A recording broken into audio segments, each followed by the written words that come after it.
Assalamualaikum warahmatullahi wabarakatuh. Hai semuanya, selamat datang kembali di channel YouTube Dapur Kue Sabin. Tentu saja barang Bu Tuti di sini akan nemenin kalian beberapa menit ke depan. Mau pamer dulu, ini sus cakep banget ya teman-teman, lihat ini montok-montok dan juga warnanya bagus banget ini sus. Harapan kita mah pasti kayak gini ya susnya ya, montok, kopong gitu ya. Tapi seperti yang teman-teman request kemarin, pada minta bocoran baking aku yang gagal bikin sus. Tanggung jawab ya, ngacung. Siapa yang kemarin mau di-spill kue sus gagalnya Bu Tuti, ngacung di kolom komentar. Jangan kemana-mana, jangan kabur kalian.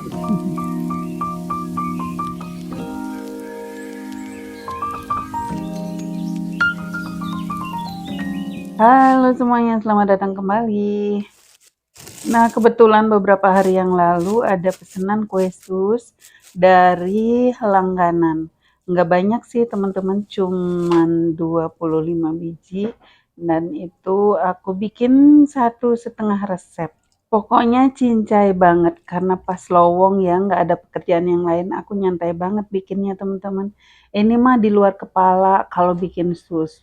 Ini mah bisa sambil merem beneran deh, ini di luar kepala pisan.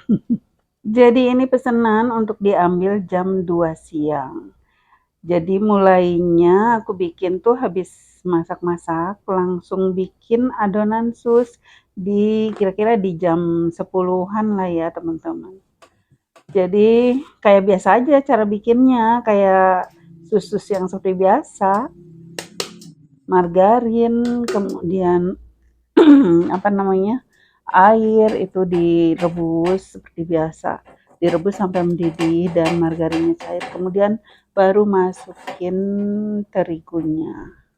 Bahan semuanya sama, takaran semuanya sama persis, nggak ada yang dirubah ya sejauh ini. Sampai step-step ini nggak ada yang dirubah. Semuanya proses berjalan seperti biasa teman-teman. Setelah menunggu dingin beberapa saat ya, kurang lebih 15 menit, aku langsung mau mixer aja ini adonan kue sus. Kita akan tambahkan telur ya di sini. Nah, di sini entah gimana, pikiran tuh agak nggak konsentrasi sih ya teman-teman. Jadi kayak biasa, untuk 1,5 resep telur itu biasanya aku pakai telur ukuran sedang itu 4 butir ya teman-teman. Kemudian aku mixer, setelah masuk 4 butir, harusnya tuh cukup ya teman-teman. Harusnya cukup. Tapi entah kenapa aku merasa itu adonannya kok masih keras ya. Terus aku tambahin lagi 1 butir. Nah, jadinya adonan kayak gini teman-teman.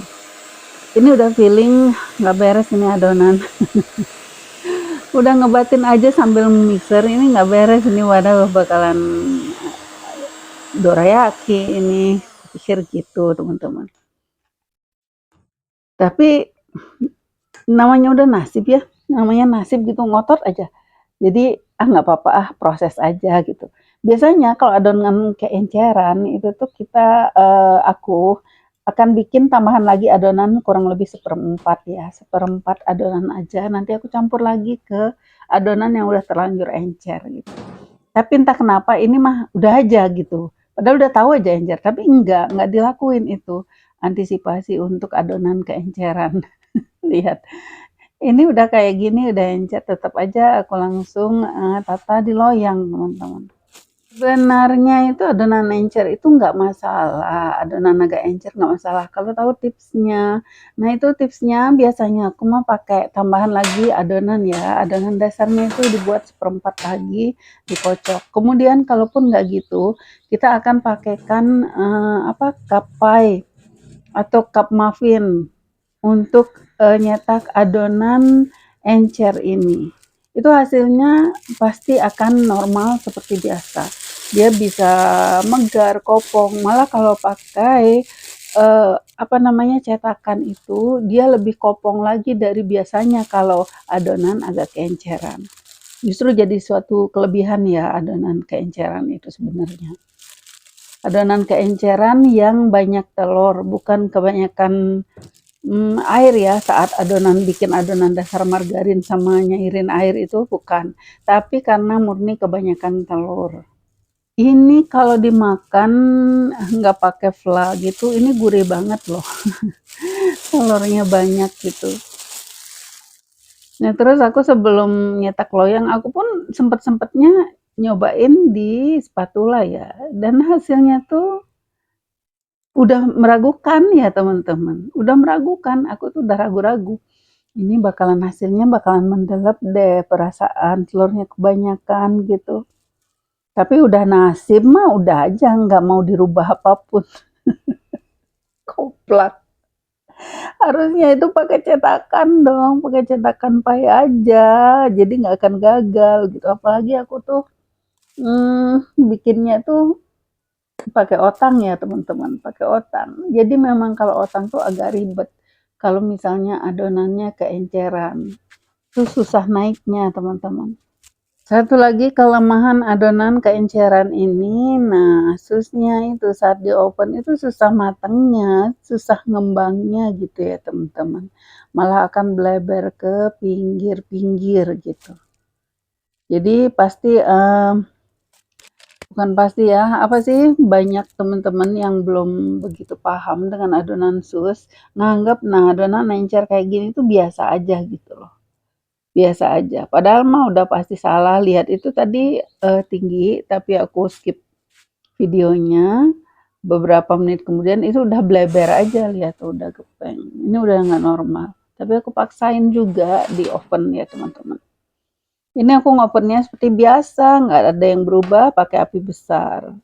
Nah, sambil ngoven aku itu siapin untuk bikin fly ya teman-teman. Karena memang kan diambilnya di jam 2, aku mulai di jam 10, jadi harus sambilan ngoven sambil bikin fly.